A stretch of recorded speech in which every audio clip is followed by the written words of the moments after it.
Caster ng Pilipinas. Oras sa buong kapuluan, alas 4:04. DZRH, magandang umaga Pilipinas sa DZRH Radio, DZRH TV at DZRH Online. Kasama si Kuya Angelo Palmones. Magandang umaga Pilipinas. Martes na tayo ngayon at 19 ng Disyembre 2023. Sa ulo ng ating mga balita, Bagyong Kamayan humina matapos maglandfall sa Davao Oriental. Naging isa na lamang LPA, pero sabi nga po ng Pag-asa, baka ito lumakas na naman kapag lumabas na po sa kalupaan.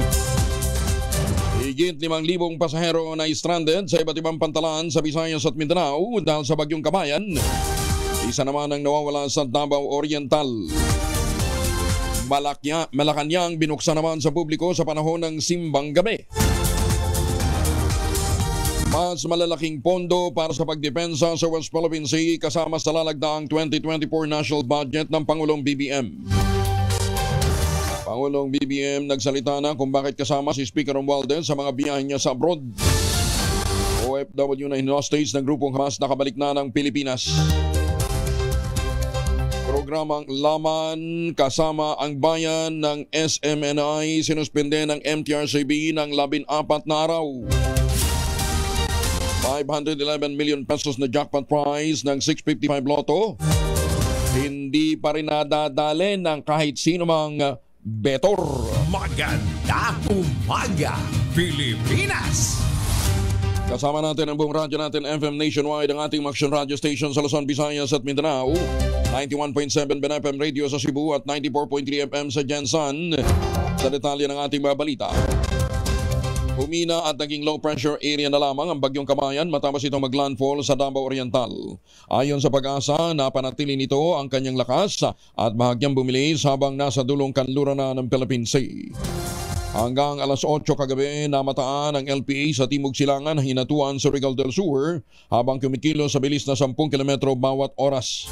Dahil dito lahat ng warning signal ng bagyo inalis na ng Pag-asa. Bukod naman sa LPA, magpapaulan pa rin sa eastern portion ng Luzon ang shear line habang lumakas naman ang northeast monsoon o amihan na makakaapekto sa mga coastal at upland o bulubunduking bahagi ng bansa.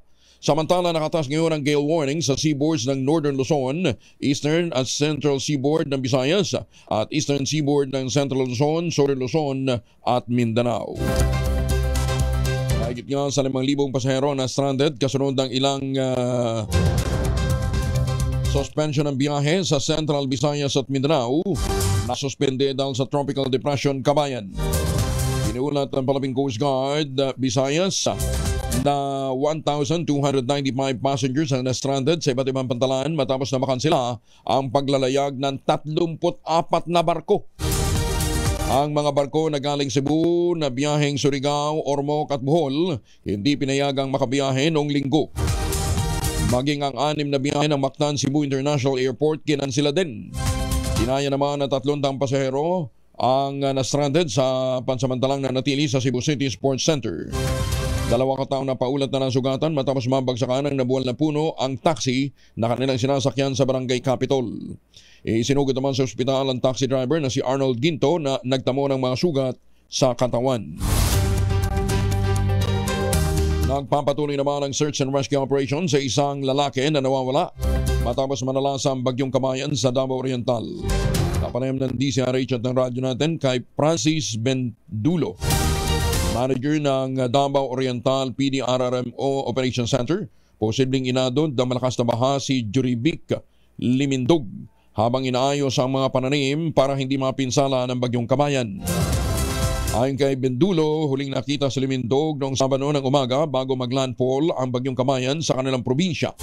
Sa ulat ng PDRRMO Caraga Region, nasa pool ng matinding bagyo ang lugar kung saan may higit sa 2,000 pamilya ang naapektuhan ng kalamidad. Yes, sir. Kaninang umaga po, 9:30 AM based on the forecast sa Pag-asa, dito po naglandfall sa Barangay Concepcion, Manay, Davao Oriental. And it affected the 5 municipalities of Davao Oriental, mostly the District 1 po, Manay, Baganga, Kasiel, Buson, and The most heavily affected po is yung Caraga. As to the damages, sir, ongoing po yung assessment ng Pino ng mga LGUs po. And as to the casualties po, meron po tayong nagtalang missing kanina. Isang missing. No po, kasi sinubukan niya pong isalba yung mga pananim niya. Anong pangalan? Anong pangalan nilang taon? Juridic Lumindog, sir, kinukuha pa po namin yung edad. Umabot na ng 6,000 ang bilang ng mga taong apektado ng shear line at Tropical Storm Kabayan ayon naman sa National Disaster Risk Reduction and Management Council o NDRRMC. Ang kabuuan ay 6,723 individuals o katambos ito ng 2,190 families na naninirahan sa 43 barangay sa Caraga Region. Ang naturang bilang ay kinabibilangan ng mga nasa 48 evacuation centers. Ang 353 naman ay nakatira sa temporary shelters. Ayon sa NDRRMC, 3 lugar ang nakaranas ng power interruption sa buong rehiyon. 2 bahay din ang nasira dahil sa masamang panahon. Si Kabayan ang unang naglandfall sa Barangay Concepcion, Manay, Davao Oriental, alas 9:30 kahapon. Binuksan sa publiko ang Malacanang para sa nais na dumalo ng tradisyonal na simbang gabi. Ayon sa bagong talagang Presidential Assistant na si Undersecretary Cesar Chavez, binuksan ang palasyo para sa mga true owner na walang iba kundi ang mga mamamayang Pilipino para sa isang maligayang selebrasyon ng Yuletide season. Binigyan din ni Chavez na ito ang unang pagkakataon na binuksan ang Palace Grounds para sa buong siyam na simbang gabi. Ayon naman sa Presidential Communications Office, magsisimula ng alas 4:30 na madaling araw ang misa sa open area ng Malacanang. Meron ding pagkakataon ng publiko na ma-view ang Christmas tree at lantern display sa Kalayaan Ground mula alas 6 ng hapon hanggang alas 11 ng gabi hanggang December 23 yan, kung saan may mga rides na inilagay naman sa Kalayaan Grounds para sa mga bata.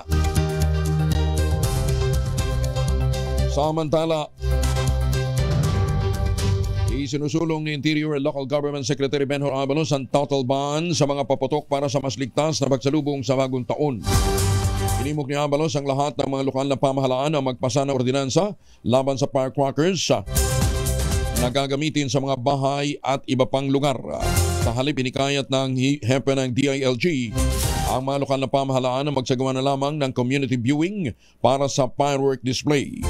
Sinabi ni Abalos na may ilang lokal na pamahalaan ang nagpapatupad na ng firecracker ban, katulad halimbawa ng Quezon City at Davao City. Una nang iniutos ng dating Pangulong Rodrigo Duterte ang pagbabawal ng mga paputok sa mga bahay at iba pang mga lugar o places outside of residence sa buong bansa. Kinumpirma ni House Speaker Martin Romualdez na lalagdaan na bukas ng Pangulong Bongbong Marcos Jr. ang 5.768 trillion peso national budget para sa 2024 at nakapaloob dito ang mas malaking pondo para sa mas matatag na depensa sa West Philippine Sea. Ayon kay Romualdez, nagkasundo ang Kamara at ang Senado na alisin ang confidential at intelligence fund ng mga civilian agencies at inilagay ito sa mga ahensyang nangangalaga sa seguridad ng bansa, tulad ng Coast Guard na binigyan ng dagdag na pondo para sa susunod na taon.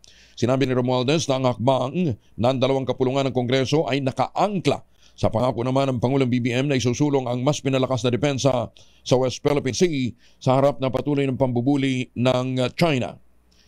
Sa panayam ng media kay Romualdez sa Japan, masaya rin itong ibinalita na nakatakdang tumanggap ang Coast Guard ng dagdag na 5 patrol vessels mula naman sa Japan. Bagong balita, bagong impormasyon. Kasama si Kuya Angelo Palmones. Magandang umaga, Pilipinas! Oy mga mamis, laundry day today ha. Pwede na humaglaba ngayon ha. Kunot mo ka ba kapag makapit, madikit at malupit ang mancha? All you need is Pride. Ba't mapahirapan ang self-con sa Pride? Easy at worry-free naman ang laundry. Sa triple stain away formula, tanggal ang matitinding mancha based on Tessa Chocolate, Mud, and Sembon Cotton. Gawa po ito ng ACS. Mahiwagang tunog. Walang nanalo. 11,000 na ang mahiwagang tunog.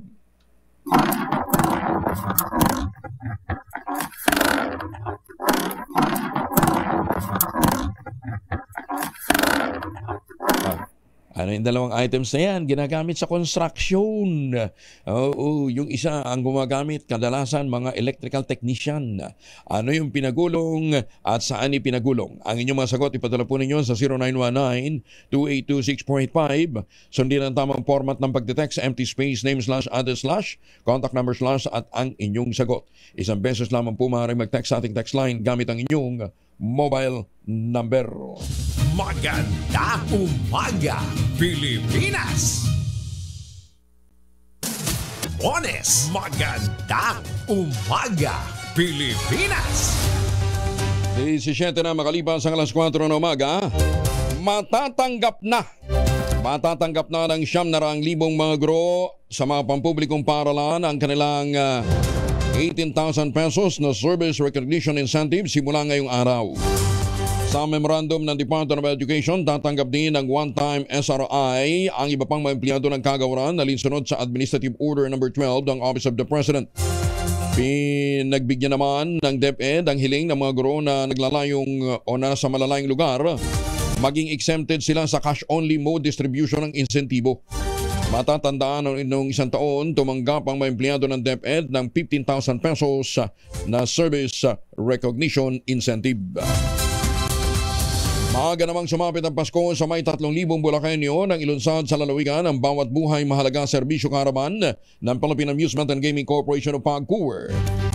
Namigay si PAGCOR Chair at Chief Executive Officer Alejandro Tenco ng 50 million pesos na halaga ng educational, medical, livelihood at financial assistance sa Bulacan kasama si Governor Daniel Fernando.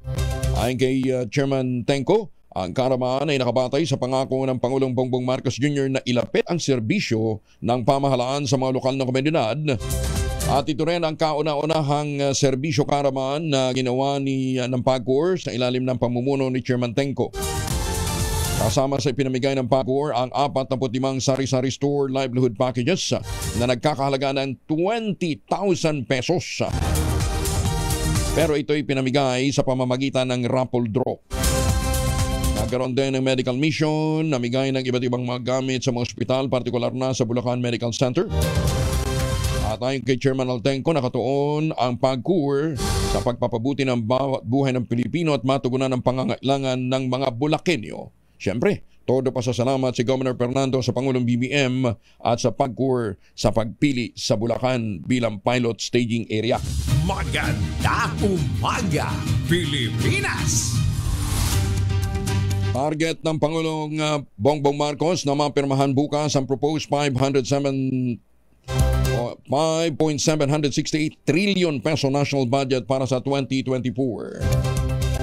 Ayon sa Pangulo, kumpiyansa siya sa proposed budget na isinumite ng Kongreso dahil umaayon ito sa proposed National Expenditure Program na isinumite naman ng Office of the President.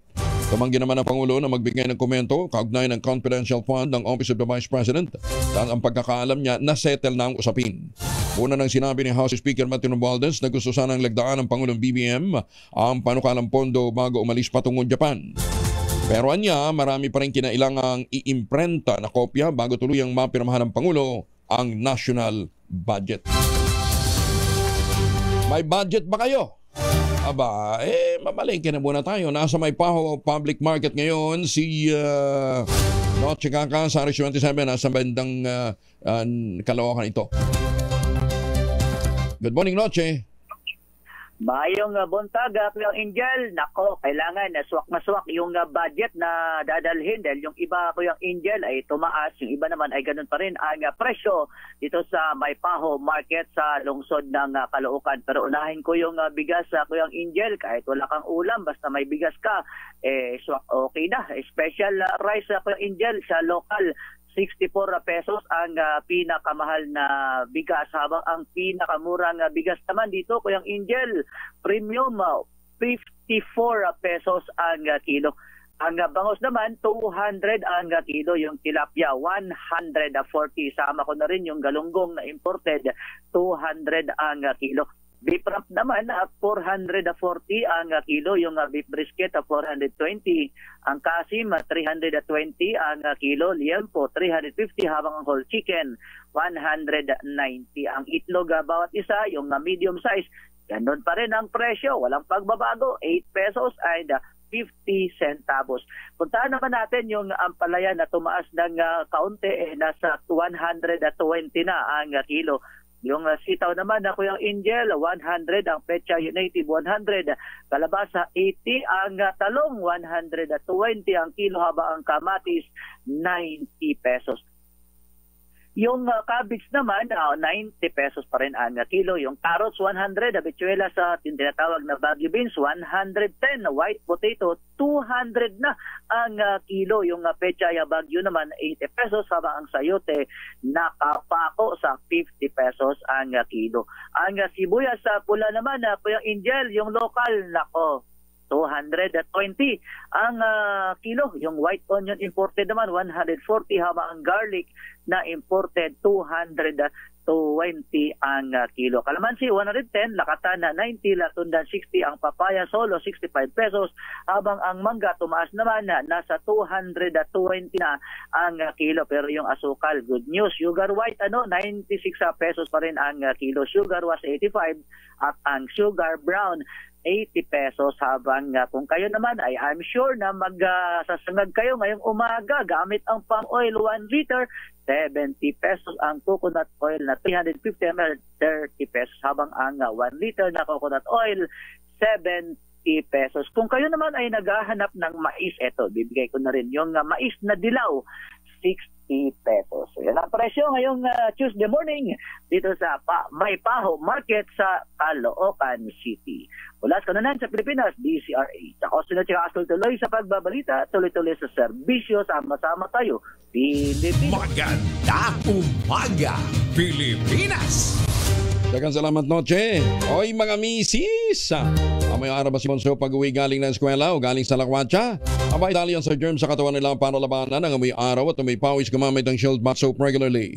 Ang beatable ang Shield sa paglaban sa germs versus another brand may shea butter, pampalambot ang kutis sa presyong abot kaya, 12.50 SRP. Kaya mga misis, ay challenge you, subukan ng Shield Bath Soap.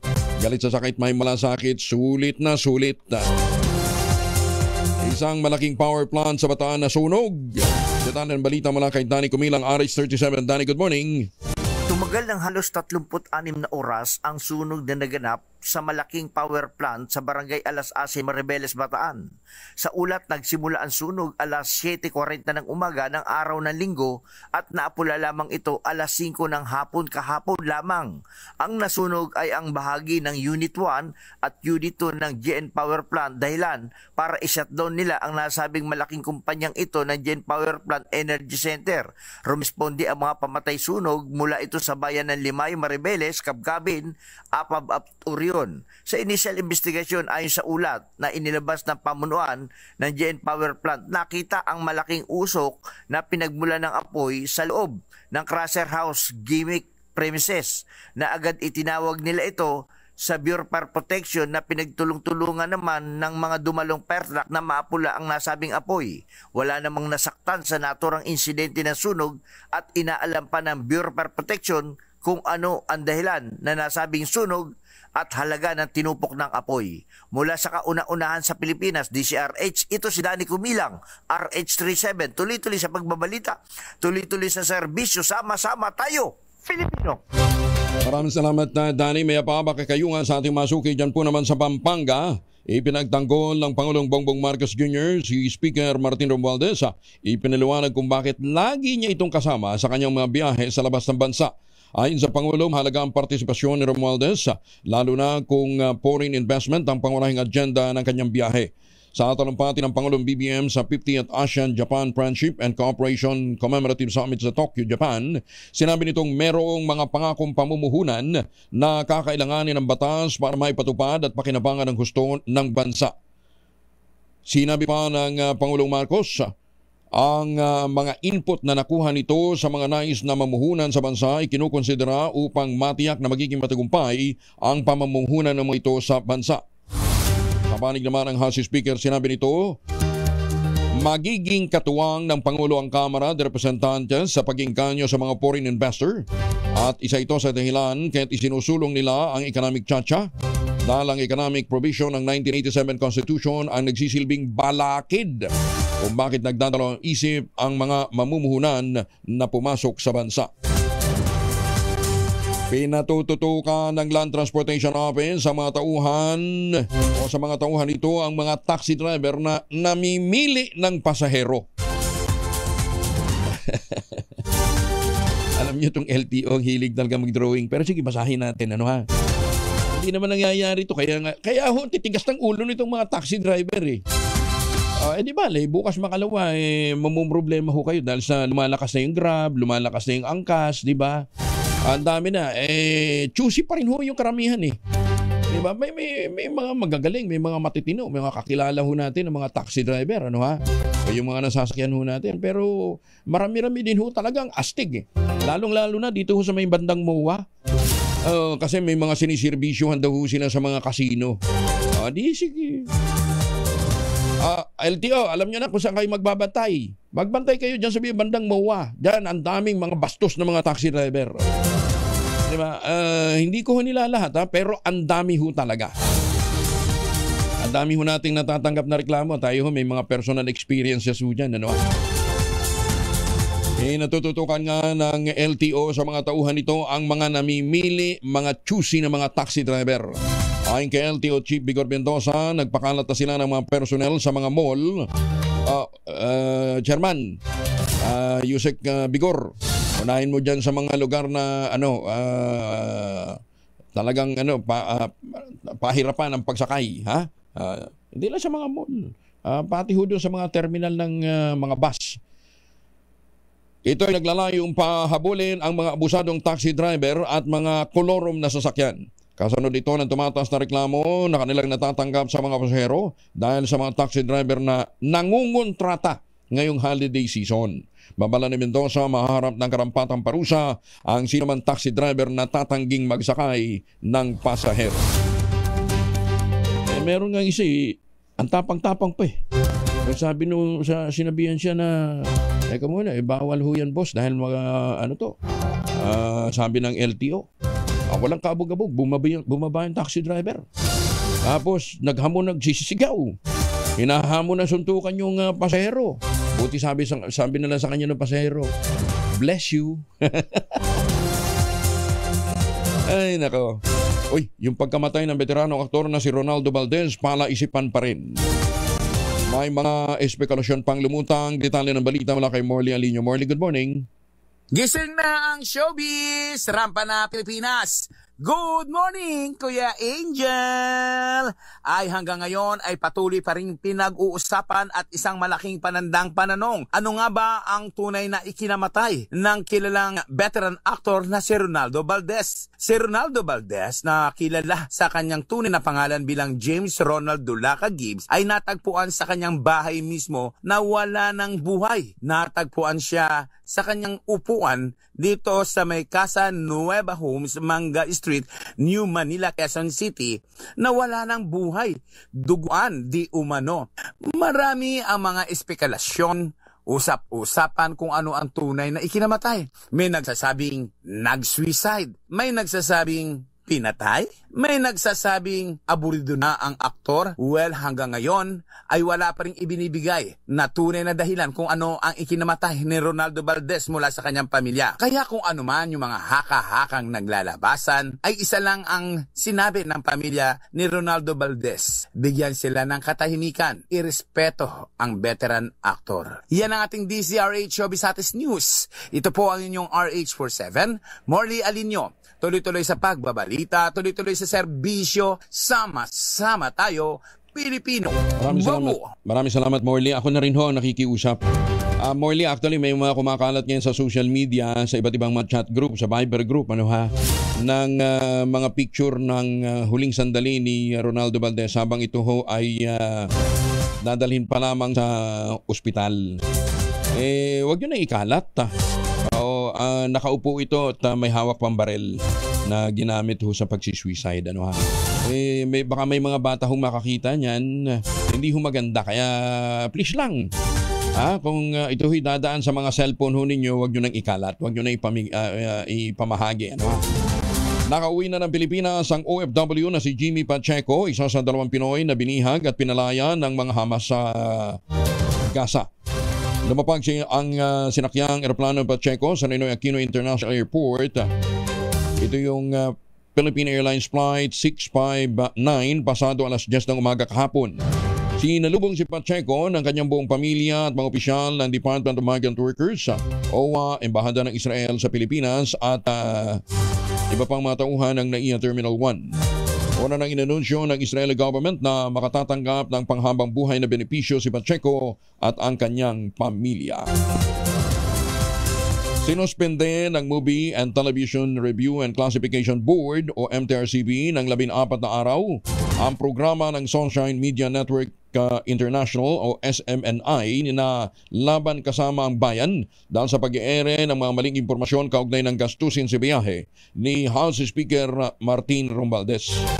Inilabas ng MTRCB Chairperson na si Lala Soto Antonio ang desisyon laban sa nasabing programa noong Disyembre 14 at ginamit nitong legal na batayan ang pagsuspinde yung pong pinagtibay na desisyon ng Supreme Court sa Soriano versus LaGuardia case.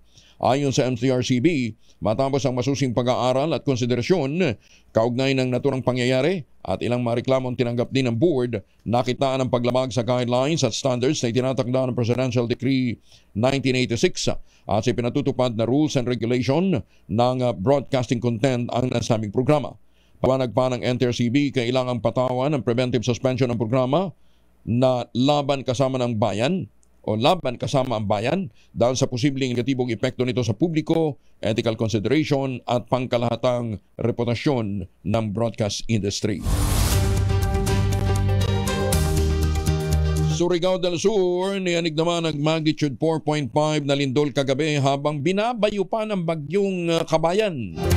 Detalye na balita mula kay Jun Di Makutak, Aris 19. Assalamualaikum, Jun. Alaikum assalam, Kuyang Angel. Maiging binabantayan ng PDRRMO ang water level ng Caraga River dahil sa malalakas na buhos ng ulan sa mga lugar kung saan naglandfall ang bagyong Kabayan sa Concepcion, Davao Oriental kahapon ng hapon. Batay sa monitoring ng DOST Pag-asa, sa paglandfall nito sa Davao Oriental, halos buong Mindanao ang sinakop ng dalang makakapal na ulap at ulan ni Kabayan. Naging epektibo naman ang kahandaan ng bawat probinsya at mga munisipyo sa Surigao del Sur at del Norte, ganoon din sa Agusan at Caraga. At batay pa rin sa latest weather bulletin ng DOST Pag-asa, kagabi, nasa bahaging sulusi si Kabayan na ayon sa Pag-asa, inaasahang maglalandfall uli ito sa Southern Palawan Martes ang hapon at inaasahang makakalabas na ng PAR sa Miyerkules ng umaga. Wala namang naitalang malalaking pinsala ang hatid ng bagyong Kabayan sa Mindanao, partikular sa Surigao del Norte at del Sur. Subalit patuloy ang paalaala ng NDRRMC kaugnay sa mga matinding pag-ulan, pagbaha at pagguho ng lupa hanggat nasa PAR pa itong si Kabayan. Samantala, sa kasagsagan naman ng bagyong Kabayan, naramdaman naman ang pagyanig sa bayan ng Cortes, Surigao del Sur, alas 8:12 kagabi. Naitala ng PBOX ang 4.5 magnitude na may lalim na 13-kilometer tectonic in origin sa bahagi ng karagatan. Batay sa report ng DOST PBOX, walang naitalang damage at wala ring naramdamang aftershocks. Mula sa koronahan sa Pilipinas, DZRH, ako si RH19, Jun Di Makutak, tuloy-tuloy sa pagbabalita, tuloy-tuloy na serbisyo, sama-sama tayo Pilipino. Sokran, Jun. Maganda umaga, Pilipinas!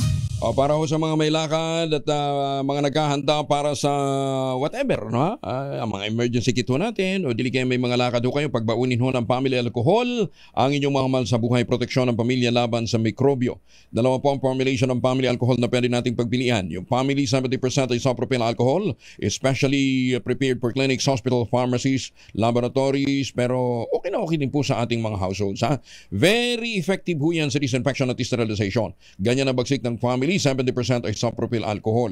Yun naman mabangong family rubbing compound improved alcoholone. Ayun ho yung mabangong isopropyl alcohol na ginagamit ho ng mga masahista, mga barbero, mga doktor, mga nurse, mga kwadrona for sponge bathing and other cleansing purposes. Family rubbing alcohol para DZRH buk na sa mahabang panahon, mabibili sa namang butik at convenience stores nationwide. Family rubbing alcohol hindi lang pampamilya, pang sports pa. Senator Lito Lapid, magandang umaga daw po, sabi ng mga suki ninyong Blind Mazur. Maganda umaga, Pilipinas! Pagtaas ng kaso ng COVID-19, manageable pa, ngunit ibang respiratory disease naman ang tumataas ang kaso. Yan po ay ayon sa Department of Health. Detalye na balita mula kay Raymond Adpa sa Aris 28. Raymond, good morning. Pinawi ng pamunuan ng Department of Health o DOH ang pangamba ng publiko kaugnay ng pagtaas ng kaso ng COVID-19. Sa panayam ng Senate Media kay Health Secretary Teodoro Ted Herbosa pagkatapos ng hearing ng Senate Committee on Health ni Senador Christopher Bongo, sinabi nitong nasa manageable level pa ang COVID cases sa bansa. Ngunit kailangan pa rin ng iba yung pag-iingat. Maliban sa COVID-19 ay tumaas din ang bilang ng mga respiratory diseases gaya ng influenza at tuberculosis. Lalo na ngayon na sunod-sunod ang mga Christmas party at mga reunion. Payo ni Herbosa, magsuot ng face mask at sumunod sa mga health protocols. At hanggat maaari ay gawin sa open-air venue ang mga malakiang pagtitipon. Kung hindi naman ay kailangan may magandang ventilation ang lugar. Narito si Secretary Ted Herbosa. The same warning to everybody for influenza-like illness, acute respiratory infection, and COVID-19.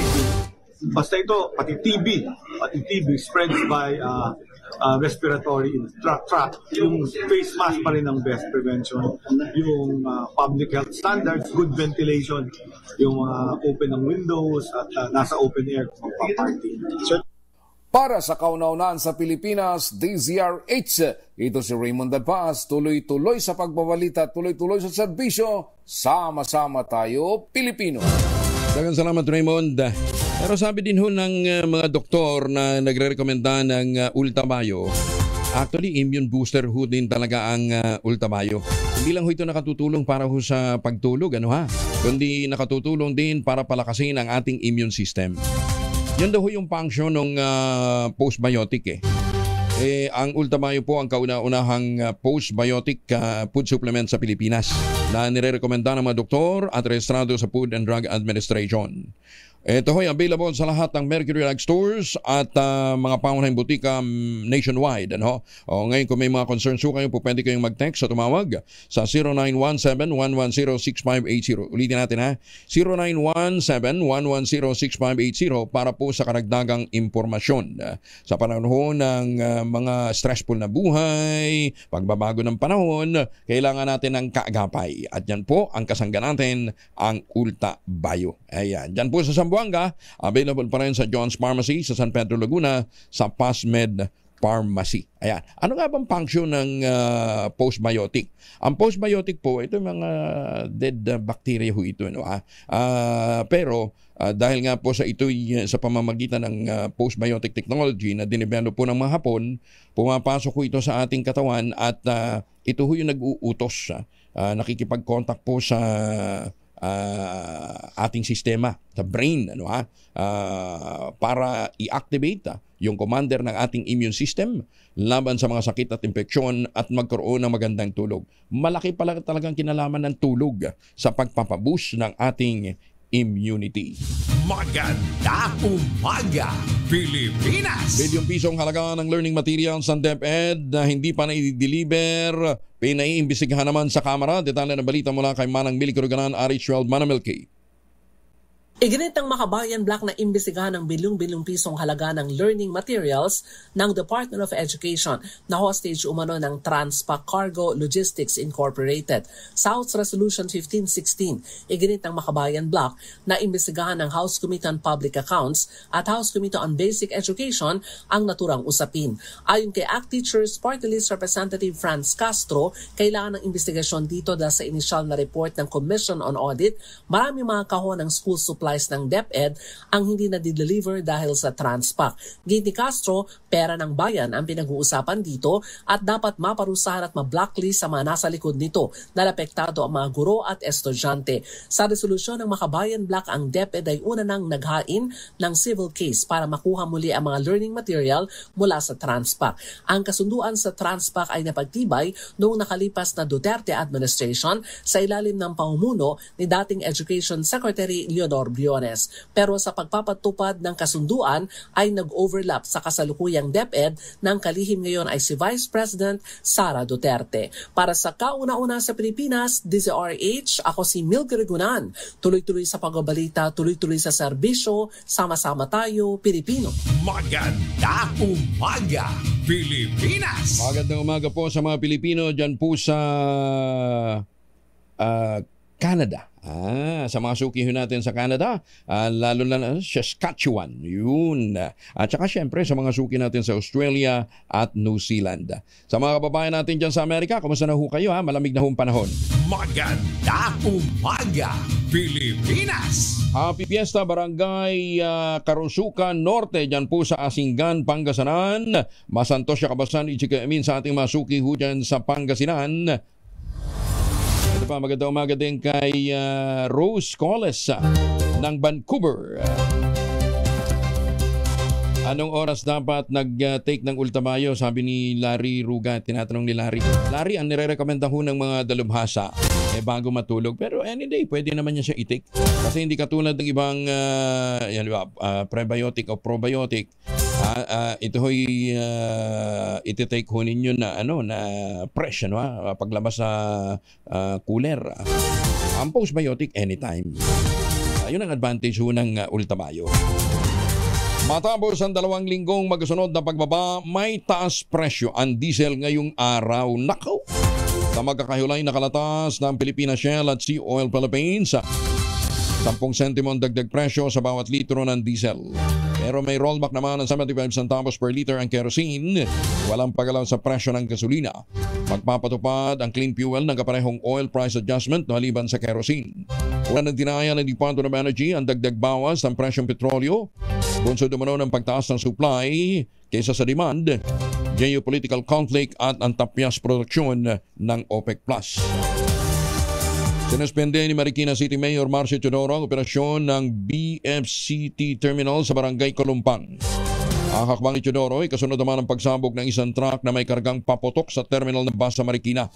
Ayon kay Teodoro, nais nilang madetermina kung ang terminal ay nagkaroon ng pagkakamali sa pagpapapasok ng mga kontrabando. Nasa 50,000 tsuper ng jeep ang mawawala ng trabaho sa Metro Manila dahil naman sa PUB Modernization Program. Ayon kay Manibela President Mar Balbuena, ito ang pinakamalungkot na Pasko para sa libu-libong apektadong jeepney driver. Sinabi ni Balbuena na plano nila kasama ang miyembro ng PEDYO na Piston at Akto magkasamuli ng protesta ngayong nalalapit ang franchise consolidation deadline. Ayaw ng transport group na i-modernize ang kanilang mga jeepney units na nagkakahalaga ng 2 milyong piso. Samantala, Ganda umaga, Pilipinas! May 3 kababaihang ginagamot matapos na masugatan sa isang sunog sa Calbayog. Detalye ng balita mula kay Jimmy Angay-Angay, RS32, maupay nga agad Jimmy. 3 kababaihan na nagtamo ng sugat sa katawan matapos masunog ang ilang kabahayan sa siyudad ng Calbayog. Kinilala ng PNP ang mga biktima sina Certain Jiling, 49 anyos, Vidal, 58 anyos at Mary Havati, 32 anyos, residente ng Purok Ono, Barangay Trinidad, Calbayog City. Nangyari insidente sa Barangay Purok Ono sa naturang siyudad sa ancestral house ng Bungayan Family at Pamilya Porlaris. Sa investigasyon ng PNP at Bureau of Fire Protection, naabutan ng biktima ng apoy kaya nagtamo ng sunog sa balat at agad ay takbo sa ospital para magamot. Maabot sa 45 minuto bago pa mapulang apoy ng mga bumbero. Iniimbestigahan pa ng Bureau of Fire Protection pinagbulan ng sunog at halaga ng pinsala. Mula sa Action Radio Tacloban, ito si RS32 Jimmy Angay-Angay. Tuloy-tuloy sa balita, tuloy-tuloy sa serbisyo. Sama-sama tayo, Pilipino. Maganda umaga, Pilipinas! Oras muna sa buong kapuluan, 4:45. Nako, ilang araw na lang, Kasko na. Next week. Baka kailangan pa po ninyong humabol. Marami pa daw stock.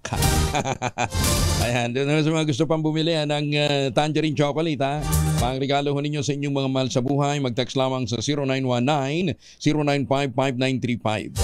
Ang tangerine chocolate po ay produkto ng mga magniniyog dyan po sa lalawigan ng Quezon sa tulong nga po ni Dr. Helen Tan.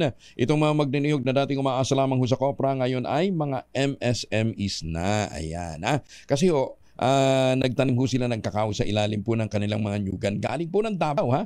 Yung pong mga planting material. Ha? Ang tangerine chocolate po ay may iba't ibang mga variant available sa tangerinchocolate.ph at ang mga ginamit po nilang mga raw materials galing din po sa ani ng mga magsasaka. Kaya kita ho ninyo, ito pong tangerine chocolate ay talagang gawang atin produkto ng mga magniniyog ng mga magsasaka dyan po sa lalawigan ng Quezon. Kaya nga pong pakiusap po ni Dr. Helen Tan, tangkilikin ang gawang atin. Dahil sino ba namang magmamalasakit sa produkto ng mga Pilipino kundi ang ating kapwa Pilipino. Maraming salamat sa mga tumatangkilik at sumusuporta sa mga gawang atin. Nakahanda na ang mga ahensya ng gobyerno ngayong holiday rush ay kay Interior and Local Government Secretary Manuel Avarots Jr. Gumulong na ang serye ng inspeksyon sa mga terminal, mga pantalan at paliparan. Nakadeploy na rin na niya mga tauhan ng Philippine National Police at Bureau of Fire Protection upang tiyakin ang seguridad at kaligtasan ng publiko. Umaasa din ang kalihim ng DILG na magiging mapayapa ang selebrasyon ng holiday season. Ihihirit naman ng MMDA sa Transportation Department na mapalawig ang operating hours ng MRT at LRT railways ngayong holiday season. Line nito na maserbisyohan ang mga mall worker at ang mga shopper ngayong mas mahaba ang mall hours. Ayon kay MMDA Acting Chair Don Artes, kasama sa panukala nila ang extended na biyahe ng bus carousel upang magkaroon ng mas maraming transportasyon o masasakyan ang mga commuter. Siniguro naman ang MMDA Chair na nakahandang ahensya sa inaasahang pagbigat ng daloy ng trapiko habang papalapit ang Pasko. Nako, doon sa mga papunta ng SM North kahapon, Carmageddon, yung flyover. Namutik-tik ho ng mga sasakyan eh. Todo handa na rin ang Metro Pacific Tollway South na inaasahan o umaasa sa pagbigat ng trapiko na partikular na sa Cavitex at Calax ngayong holiday season. Inaasahan ng Toll Road Company ang 15 hanggang 20% na surge ng trapiko sa Cavitex, partikular na sa mga motoristang luluwas ng Maynila. Tinatayang tataas ng 208,000 ang mga sasakyan na dadaan sa Cavitex mula sa kasalukuyang 181,000 lamang. Sa Calax, inaasahan naman ang 35% na increase sa trapiko. Katumbas ito ng 47,000 ang mga sasakyan mula sa nating 35,000 na datos noong isang taon. Pinag-iingat ng Department of Trade and Industry ang publiko, lalong-lalo na ang mga overseas Filipino worker laban sa balikbayan box scam. Paalala ng DTI Fair Trade Enforcement Bureau Director na si Philip Sawali, dapat mag-ingat at makipagtransaksyon lamang sa mga accredited sea freight forwarders. Huwag rin anyang maniniwala sa mga text message ng mga nagpapakilalang freight forwarder humihingi ng pera upang makuha mano ang balikbayan boxes na ipinapadala sa kanila. Ayon po sa DTI, hanggang nitong Nobyembre ng 2023, umabot na ng 736 ang mga sea freight forwarders na accredited ng ahensya. Kabilang dito ang 153 na may kinalaman sa balikbayan shipment. Ay, ingat po tayo. Nako, ang dami hong talaga mga manloloko ngayon. Ang dami hong gumagawa ng iba't ibang mga modus para lamang makapanlin lang. Duda si Governor Dodo Mandanas na nag-ooperate sa Batangas sa mga miyembro ng New People's Army na nakasagupa ng militar noong Sabado. Nilinaw sa DZRH at sa radyo natin ng Gobernador, hindi nakabase sa Balayan, Batangas ang mga sinasabing miyembro ng NPA na nakabakbakan ng mga otoridad. Ayon kay Governor Mandanas, ang militar ang siyang tutukoy sa pagkakakilanlan ng mga napatay na mga miyembro ng NPA. Nagsasagawa na ng debriefing ang Batangas sa mga residente at sa mga batang nakaranas ng trauma sa naturang encounter sa pagitan ng grupo ng pamahalaan at ng mga sinasabing teroristang NPA. Ngayon lang ito nangyari sa napakatagal. Sa kasaysayan ng Batangas po? Oo, sa kasaysayan ng Batangas. Noon, hindi naman nakaka-armed conflict, parang namamataan lang, galing sa Mindoro, nababa sa Calatagan, dahil meron tayong kwan dyan. At doon, pumupunta ngayon na pumupunta sa halimbawa, Cavite, Metro Manila, ganon. 7 ang napaulat na nasawi sa naturang engkwentro kung saan isa rito ay isang sundalo, 6 naman ang mula sa panig ng mga nakalaban ng gobyerno. Maganda umaga, Pilipinas! Ay, Romulo Cesar, magandang umaga. Suki daw talaga siya at maaga siyang gumigising. Si Louie Sagadraka naman ng Solano, magandang umaga. Sabi niya, meron na daw talagang ultamayo sa Mercury, kaya lang walang stock. Maganda umaga, Pilipinas!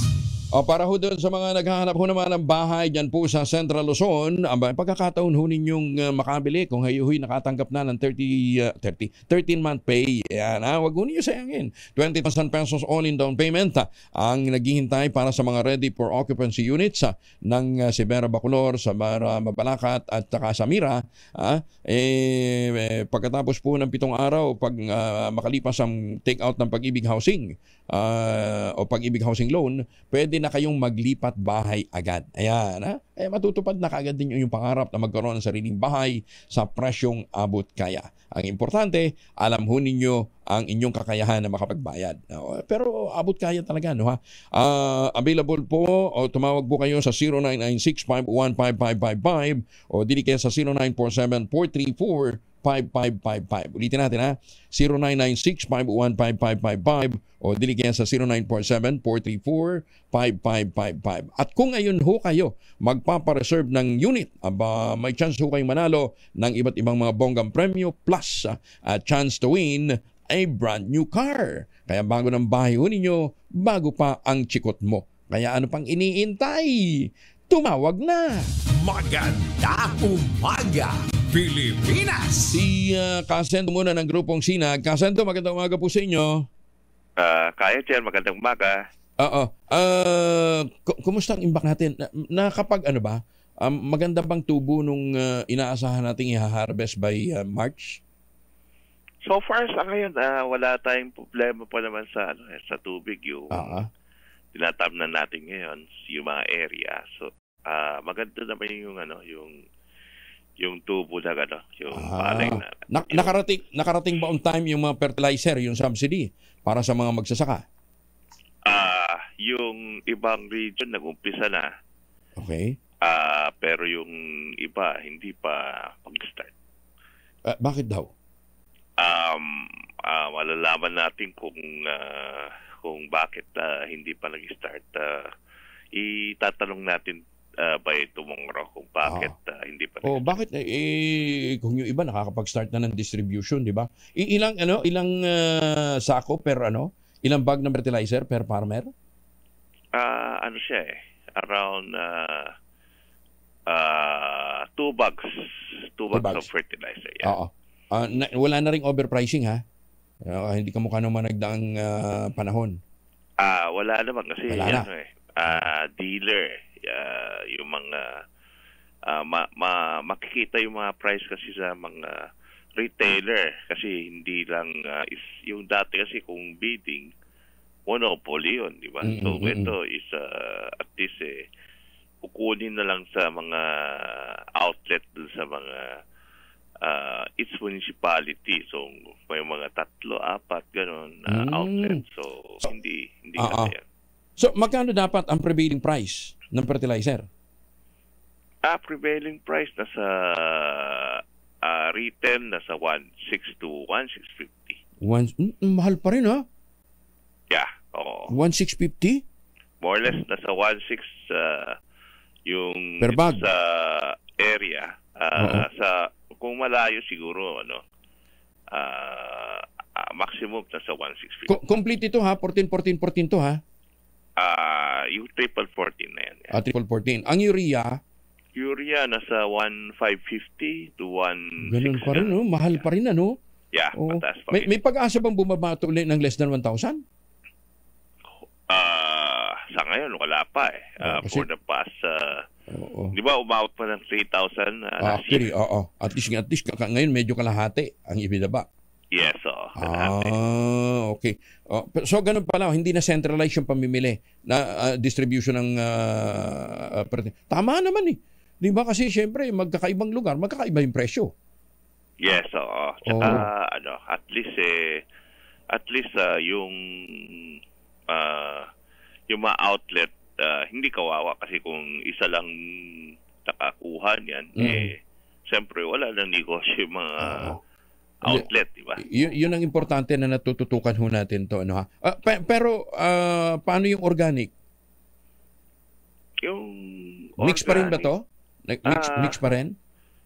Yung next year kasama na yung organic. Okay, kasama na. Okay. Pero yung ngayon, dito sa mga ipinamimigay, inorganic yun. Inorganic pa rin talaga. O siya, sige. Okay. What about ang presyo ng baboy? Okay na tayo? Okay naman. So far, nasa 170 to 175 live weight.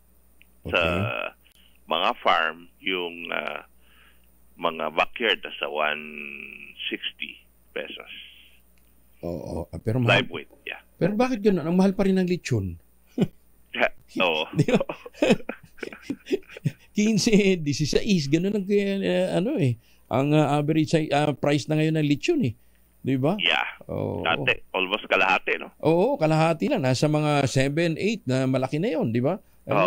Ngayon yung 15, payat pa eh. Di ba? Di ba? Hindi pa malutong yung balat.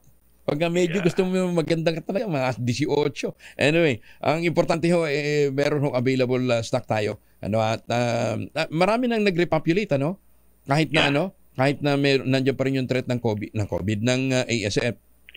Marami naman nag-repopulate dito sa Luzon. Kaya kung dati laki ang volume na galing Visayas, Mindanao, yun hindi na. Kaya yung presyo ng live weight, almost the same yung presyo natin dito sa Luzon tsaka Visayas, Mindanao. Dati kasi mas mataas ng dito sa Luzon, umabot ng 200, di ba? Pagka ang Visayas nasa 160, ngayon ang Visayas nasa 165, dito nasa 170. Tsaka mahal na rin kasi yung imported eh. Di ba? Yeah. Mahal na rin talaga yung imported. Kaya kinakailangan ho talaga ngayon yung food security natin, iaasa ho natin sa ating mga lokal na mga magsasaka. Di ba? Kasi yun yung pero ang mais nagmahal ba? Ang mais mataas pa rin eh. Mataas pa rin. Oo, mataas pa rin. Okay lang yun kasi pabor sa mga farmers yun. Yes, oo. Ang problema lang ho talaga, kahit nga sabihin natin na gusto mag-import, mahal na rin ho talaga yung supply na nanggagaling sa labas ng Pilipinas. Yes, kasi yung production cost, hindi lang naman dito sa ating bansa. Yung other countries na bibili ng pataba, mataas din kasi yung oil price mataas, itong pataba mataas. So yung other countries din, tumaas din yung presyo nila. Parang sa himig ninyo, happy kayo kay Secretary Laurel So far, maganda naman yung communication ng industry with him.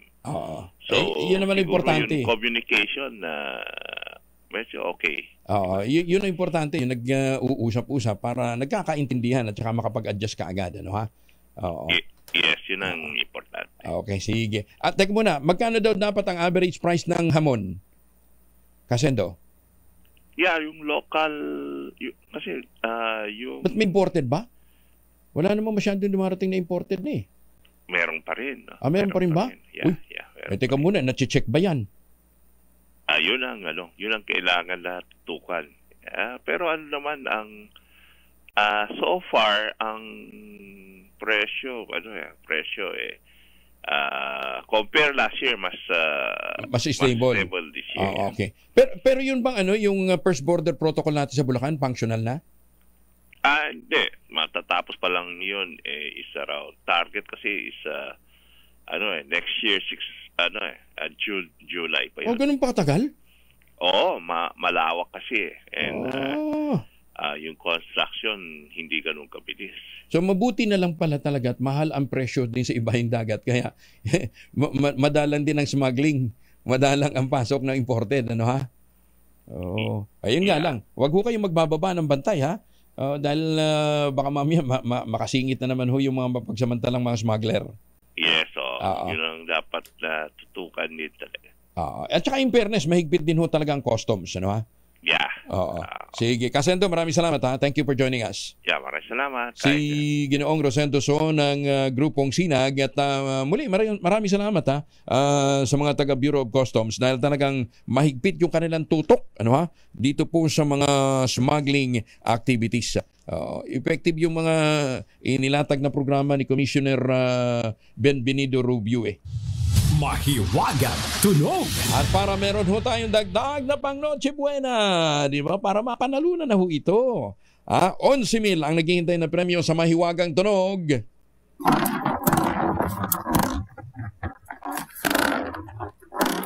Ayan. Kasing tunog lang ho siya ng ginugutom na baboy pero hindi ho baboy yan. Yan po ay dalawang construction material na pinagulong at saan ho pinagulong. Yung isa, ginagamit ho madalas ng mga, mas gamit ho pala ng mga nasa electrical engineering. Ayan, mas gamit nila yan. Para po sa inyong mga sagot, ipadala po ninyo sa 0919-282-6485. Sundin ang tamang format ng pagte-text, anti-space, name/address. Ulitin nga natin. Empty space, name/address/contact number/ at ang inyong sagot. Ulitin natin 0919-282-6485. Diyan po ninyo ipapadala ang inyong mga sagot. Isang beses lamang po kayong magpapadala ng inyong sagot sa ating text line. Gamit siyempre ang inyong mobile number. Maganda umaga, Pilipinas! Si Alden Richards daw handa na iwanan ng showbiz para bumuo ng sariling pamilya. Amo! Balitang yan mula kay Gorgie Rula. Gorgie? Willing si Alden Richards na iwan ng showbiz kapag may nakita na siyang tamang babaeng gusto na niyang pakasalan. Naniniwala ang kapuso actor na kapag papasok na siya sa pag-settle down ay mahirap daw isabay ang pag-aartista. Heto ang kwento ni Alden Richards. Ang hirap kasi nun dito doon, parang kasi halimbawa mag-partner ka, di ba? And then baka hindi lang, I'm not saying hindi ko siya inuunahan yung iisipin ng partner ko, but really it's more of if I wanna venture into the settling down stage, gusto ko andun ako sa family ko, gusto ko yung mga anak ko, hindi ko sila makikita ko yung paglaki nila, kaya ako nakikita po natin yung iba nating mga kasama sa showbiz na nagkakaanak, nawawala for some time and then babalik.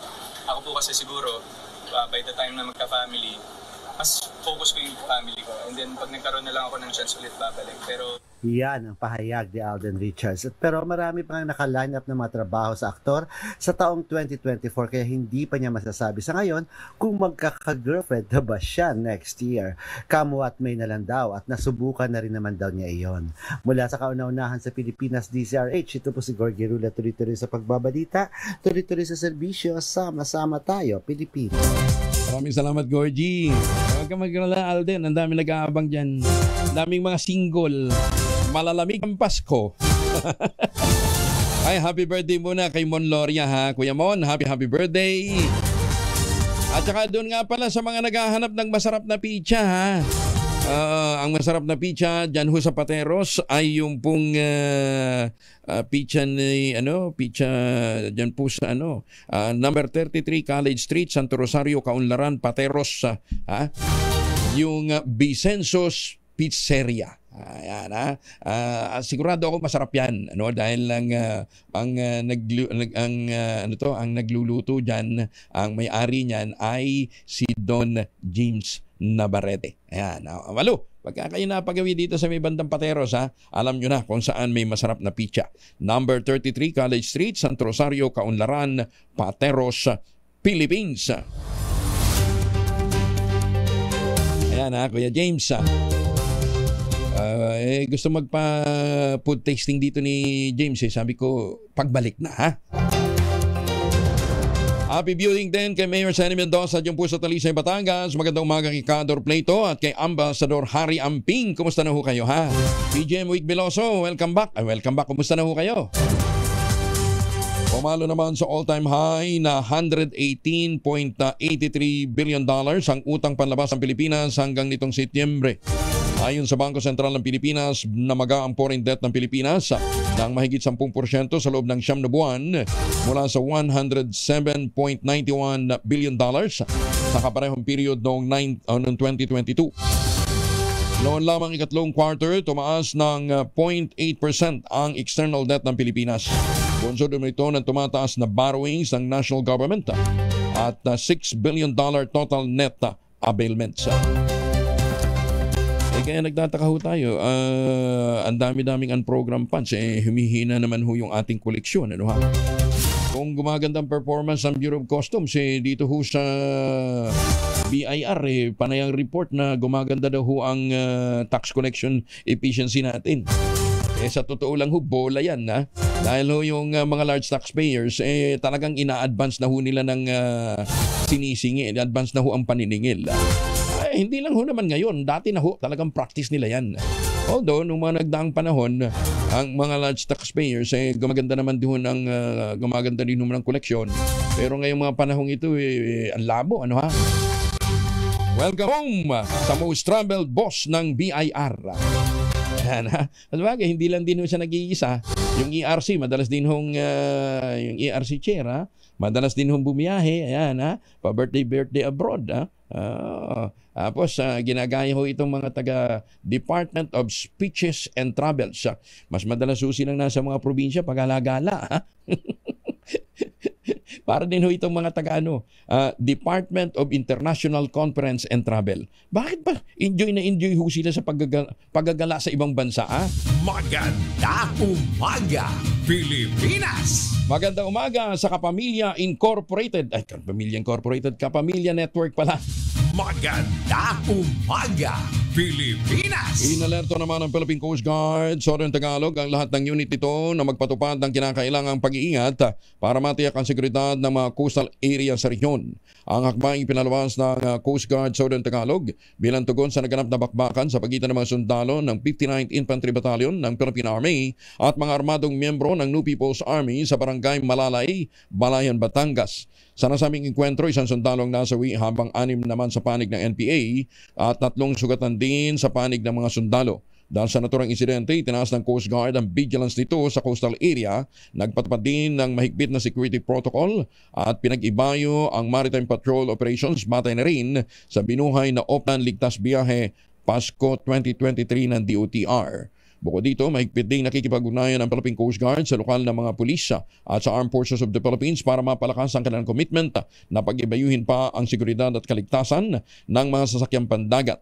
Magpatupad ng security layers sa mga daungan at mga passenger terminals upang matiyak na hindi ito mapapasok ng mga teroristang gustong maghasik ng kaguluhan ngayong panahon ng holiday season.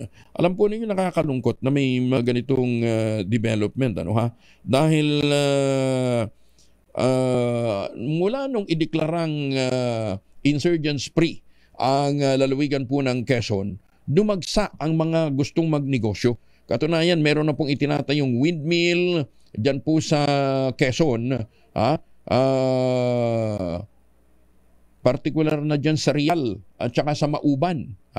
At pagkatapos ho niyan, pagka nagawa na itong windmill at nakapag-produce na ng kuryente, yan ho naman ang gagamitin para sa steel processing plant. Magtatayo din daw ho ang isang malaking kumpanya ng bakal ng processing plant dyan po sa lalawigan ho ng Quezon. Tapos meron pang isang malaking solar plant mukhang ano yata ang subsidiary ng San Miguel Corporation yung magtatayo. Tapos marami na ring mga dinidevelop na mga resort. Ayan, yun ang isang advantage yan pero nananawagan naman tayo dito sa Menro at Senro. Yung bang resort na dinevelop dyan sa Narciso, na namutol ng 1,000 puno, natugunan nyo na. Ang alam ko ito, iniimbestigahan na ng Philippine Coconut Authority, yung developer nito. Kaya lang, paano naman yung kanilang obligasyon sa pagsira nila ng kalikasan dahil may mga bayan ng San Narciso, dyan po sa lalawigan ng Quezon. Mukhang astig daw ho yung yung developer dahil malakas daw ho siya kay Mayor. Maganda umaga, Pilipinas! Sa daming bakawan na pinutol, isa sa 2 suspect sa pagpatay sa mag-ama sa San Jose del Monte, Bulacan, huli na ng PNP. Detalye ng balita mula kay Edwin Duque, RH23. Edwin. Dahil buntaga Kuya Jel, nahuli na yung isa pero patuloy pa rin sinasagawa ng manat operation ng San Jose del Monte, Bulacan Police para mahuli pa isa pang suspect sa pananaksak at pagpatay dahil kinasugat naman ang isa makarang mahuli sa kinasang follow-up operation ang isang suspect. Nahuli na suspect na si Christian Pitugo sa kinasang follow-up operation habang nakatakas ang isa pang pangunay suspect na si alias Binis, pawang taga Muson South sa Bulacan. Patay sa pananaksak ang biktima na si Victorino Bugos, 44 years old, habang nasa pagamutan pa isa pang biktima na si Vincent Bugos, anak ng napatay. Sa tala ng pulisya, pinasok umano ang mga suspect ang bahay ng mag-ama, saka pinagtataga gamit ang jungle bulok. At bakit naman ang anak ang pangyayari ay nagtangga itong sumaklulo. Pero pinagsasaksak naman ito ng isa pang kasamahan ng suspect. Mabilis namang dumating ang mga tanod, kaya naisugod pa sa pagamutan ang dalawa, pero dead on arrival na ang ama ng unang napatay. May hinalaw mano si Lieutenant Colonel Edmar Alibiar na may malalim na motibo ang pagpatay, kaya pinaghandaan ang naturang pananaksak dahil nakabantay na sa labas ang isa pang suspect. Wala pa rin sa kanal sa Pilipinas, DZRH, ako sa 23. Edwin Duque, tuloy-tuloy sa magbabalita, tuloy-tuloy sa serbisyo. Sama-sama tayo, Pilipino. Maraming salamat na Edwin at magandang umaga ho sa mga taga Palm Spring, California. Kamusta na ho kayo ha? Sa mga suki natin dyan sa California. Magandang umaga din sa mga taga San Miguel, Bulacan. Speaking of San Miguel, Bulacan ha, tigil na ho muna yung quarry operation dyan po sa Biak na Bato. Di mabuti naman ho't nagpapatuloy ho ang paninindigan ho ng provincial government sa paglaban po sa mga illegal quarry. Kayo rin, baka matauhan yung ating mga kababayan. Mayor, tapos na ba yung magandang bahay mo, yung mansion mo na sinasabi mong chandelier pa lang, 15 million na. Lupit, may pera ho pala talaga sa buhangin. Ayan nagdagsaan ho yung mga impormasyon tungkol ho sa mga benepisyo at mga biyaya at pagyaman ng mga lokal na opisyal dyan po sa San Miguel dahil nga po sa illegal quarry operation. Ayan ang malungkot ho dito nagkasira-sira ho yung kanilang mga kalye dahil po sa mabibigat na truck na dala po nito pong mga nagka-quarry dyan po sa San Miguel, Bulacan. Maganda umaga, Pilipinas! Si Mang Leonardo dyan sa New Zealand. Magandang umaga din po sa inyo sa taga-Infanta, Quezon. Kumusta na ho kayo? At sa mga suki natin dyan sa Calamba, Looc. Ano ito? Romblon? Alamin muna natin na lagay ng panahon mula kay Dan Villamil mula sa Pag-asa. Good morning, Dan. Magandang umaga, Sir Angelo, at sa ating mga tagapakinig dito sa DZRH. Kahapon ng hapon ay tuloy na nga naging low pressure area itong binabantayan nating si Bagyong Kabayan, at ngayong madaling araw huli itong namataan sa line 290 kilometers west-southwest ng Zamboanga City sa Zamboanga del Sur. Ngayon pa man makakaranas pa rin tayo ng mga kaulapan at may mga kalat-kalat na pagulan, pakulog at pagkilat sa bahagi ng Visayas, Mindanao, Mimaropa, buong Kabikulan, Quezon at Aurora. Kaya sa manambagit na lugar, patuloy tayong maging handa at alerto sa mga banta ng biglang pagbaha at pagguho ng lupa. Samantala ito namang northeast monsoon o hanging amihan ay magdudulot ng mga kaulapan at pag-ulan sa bahagi ng Cagayan Valley at Cordillera. Samantalang sa Metro Manila and the rest of Luzon ay mas maliwalas na panahon nating inaasahan. Kung may mga pag-ulan man tayong mararanasan, ito yung mga light rains o pag-ambon lamang. Sa kalagayan naman ating karagatan, may gale warning pa rin tayo nakataas sa malaking bahagi ng ating bansa. Sa mga dagat baybayin ng Northern Luzon, Eastern Seaboards ng Central at Southern Luzon, pati na rin dito sa Eastern Seaboards ng Visayas at Mindanao, may gale warning rin tayo nakataas sa Southern Seaboards ng Southern Luzon. Kaya sa ating mga kababayang mga isda at may mga maliliit sa sakyang pandagat sa mga nabanggit na lugar, kung maaari ay huwag po muna tayong pumalaot dahil makaranas pa rin tayo ng maalon hanggang sa napakalong karagatan. At yan lamang po latest mula dito sa Pag-asa Weather Forecasting Center, Dan Villamil Nagulat. Maraming salamat, Dan Villamil mula sa Pag-asa.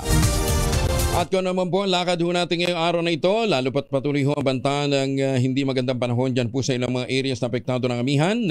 Magbaon ng family alcohol. Dalawang formulation ng family alcohol na pwede natin pagpilian. Yung family 70% isopropyl alcohol, especially prepared for clinics, hospital, pharmacies, laboratories. Pero okay na okay din po sa mga households. Ha? Very effective yan sa disinfection at sterilization. Ganyan ang bagsik ng family 70% isopropyl alcohol. Pero kahit mabagsik ko yan, maghapon man yung gamitin, no problem. Hindi manunuyong yung makamay dahil meron po siyang moisturizer. Yun namang mabangong family rubbing compound improved cologne. Yun po yung mabangong isopropyl alcohol na ginagamit ang mga masahista, mga barbero, mga doktor, mga nurse, mga komadrona for sponge bathing and other cleansing purposes. Family rubbing alcohol para hindi siya reachable na sa mahabang panahon. Mabibili sa namang butik at convenience stores nationwide. Family rubbing alcohol hindi lang pampamilya, pang sports pa. Maganda umaga, Pilipinas! 18 makalipas ang alas 5 ng umaga. Magandang umaga, Pilipinas! Ay, magandang umaga kay Secretary Benny Laguesma ng Department of Labor and Employment. Mayroong aumento sa sahod ang mga kasambahay, lalong-lalo na dito sa Metro Manila. Pero may liwanagin lang tayo kay Secretary Benny Laguesma. Sek, tumatawag ho kami Tinawag naman ni Senate Minority Leader Coco Pimentel na unconstitutional. Imposible ang pagsusulong ng Kamara ng Chacha na itsapuera ang Senado. Ayon kay Pimentel, dapat sundin ang mababang kapulungan ng proseso ng pagsusulong sa mga pagbabago sa 1987 Constitution imbis na itulak ang People's Initiative. Sinabi ng Senador na dahil sa attitude na ito ng Kamara, mawawala ng suporta mula sa Senado ang itinutulak nilang amyenda sa saligang batas. Una rito sinabi ni Senior Deputy Speaker Aurelio Gonzales, kinokonsidera ng Kamara ang ibang opsyon ng pagsusulong ng Chacha kabilang dito ang People's Initiative. Mali umano si Senate President Juan Miguel Zubiri sa sinasabi nito na maaaring amyendahan ang hindi maaaring amyendahan ng isang batas lamang ang ating konstitusyon. Ayon kay House Committee on Constitutional Amendments Chair Rufus Rodriguez, kinatawan ng Cagayan de Oro ang mga batas na nag-amyenda sa Public Service Act o PSA ay kuni-question ngayon sa Korte Suprema. Dalawang petisyon naman ang inihain na kumukwestiyon sa constitutionality sa batas na ipinasa upang amyendahan ang PSA. Sinabi ni Rodriguez na wala ring foreign airline company, foreign shipping company o foreign railway company na nag-apply ng prangkisa upang magbukas ng negosyo sa Pilipinas gamit ang PSA. Isinusulong ng Kamara ang pag-amyenda sa economic provisions ng konstitusyon na nagsisilbi umanong balakid para pumasok sa bansa ang malalaking dayuhang mamumuhunan. Sabi pa ni Rodriguez, ang Pilipinas ay pang-8 sa 10 miyembro ng ASEAN pagdating sa foreign direct investment. Ayun, kaya hindi daw talaga na pwedeng batas lamang ang gamitin para sa amendments ng ating saligang batas. Walang nakikitang rason ang Pangulong Bongbong Marcos para pauwiin si Chinese Ambassador Huang Xilian. Paliwanag ng Pangulo, ginagawa lamang ni Huang ang kanyang trabaho at bilang isang ambassador ng China, bahagi ng mandato nito na paratingin sa Pilipinas ang posisyon ng China sa mga issue. Sagot ito ng Pangulo sa lumalakas na panawagan ng mga mababatas na pabalikin na ng China si Huang.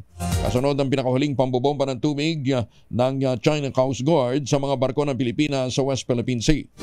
Sinabi ng Pangulo na sakali namang palitan ang Chinese diplomat, wala rin namang magbabago dahil pareho rin ang mandato ng trabahong ibibigay sa kanya. Ayun.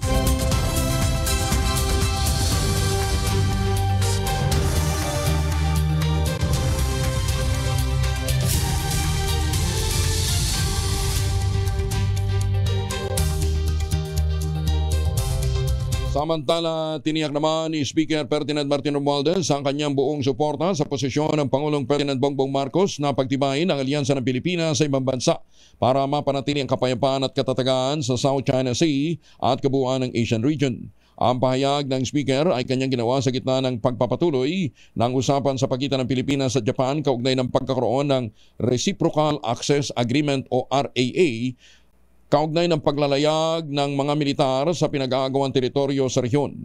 sa naging pahayag ng Pangulo sa kanilang pulong ni Japanese Prime Minister Fumio Kishida sa ika-50 commemorative summit ng ASEAN-Japan Friendship and Cooperation sa Tokyo. Sinabi ng Pangulong Marcos na kapwa makikinabang ang Pilipinas sa Japan sa planong RAA para masiguro ang kapayapaan, katatagan sa Indo-Pacific region. Kinasuhan ni dating Bayan Muna Representative Teddy Casino sina SMNI host Lorraine Badoy at Jeffrey Celis dahil sa umano'y red tagging. Sa civil suit na iniharap ni Casino sa korte sa Makati, pinagbabayad nito sina Badoy at Celis ng 2 milyong pisong bayad na danyos, kabilang ang moral, exemplary at nominal damages. Ayon sa dating mababatas, nagdulot sa kanya ang red tagging ng mental anguish, moral shock at hindi rin siya nakatutulog sa gabi. Simula pa niya 2020, nakusahan siya ng mga ito na sangkot sa terorismo, rebelyon at iba pang mga krimen bilang umano'y isang mataas na opisyal ng CPP, NPA, NDF. Nagkokomento naman ng Korte Suprema ang Commission on Elections sa petisyong inihain ng Smartmatic Team Corporation at Smartmatic Philippines Incorporated. Inobliga rin ng Supreme Court and Bank si dating Information and Communication Secretary Eliseo Rio Jr., Augusto Lagman, Franklin Isaac at Leonardo Odonio magsumite ng komento sa loob ng 10 araw. Tiniyak naman ni Comelec Chair George Garcia na tutugon sila sa kutusan ng kataas-tasang hukuman. Matatandang inapilan ng Smartmatic ang pagdiskwalipika sa kanila ng poll body na lumahok sa anumang public bidding para sa proseso ng eleksyon. So ang mangyayari, na-extend ho talaga yung pagsasubmit ng mga bid documents. Ano, ha? Kasi una na hong na-disqualify yung ibang mga ibang nag-a-apply. Ano, ha? Tanong ni Ramil Evangelista, bakit po ang mga taga San Miguel, Bulacan nakikita ang dami ng truck na nangunguha ng quarry? Pero sa saan ito?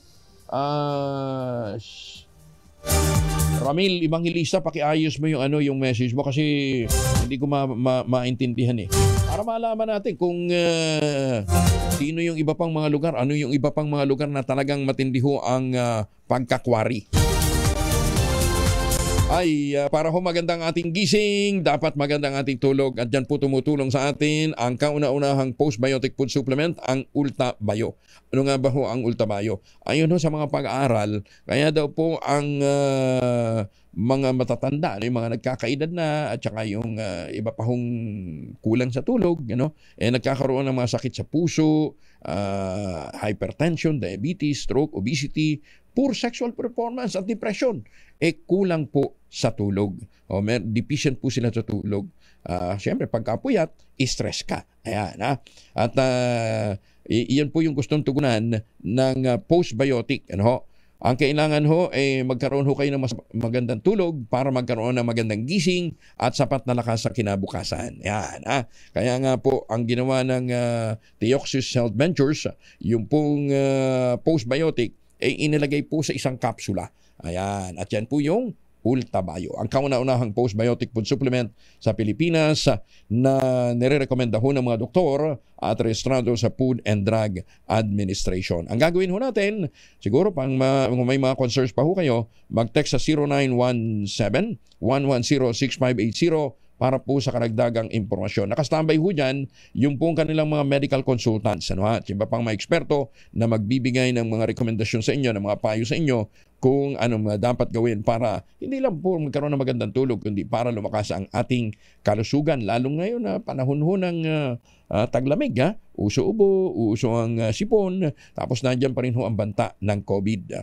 Sa panahon ng pagbabago ng panahon, stressful na buhay, kailangan natin ng magandang tulog, kailangan natin ng kaagapay. Nandiyan po ang Ulta Bio, available sa lahat ng Mercury Drug Stores nationwide. O dili kaya sa Shopee, sa Lazada at TikTok. Pero pinakamaganda, para ma-avail ho ninyo ang inyong mga discount benefits, lalong-lalo na ang mga senior citizen, punta ho kayo sa Mercury Drug Store.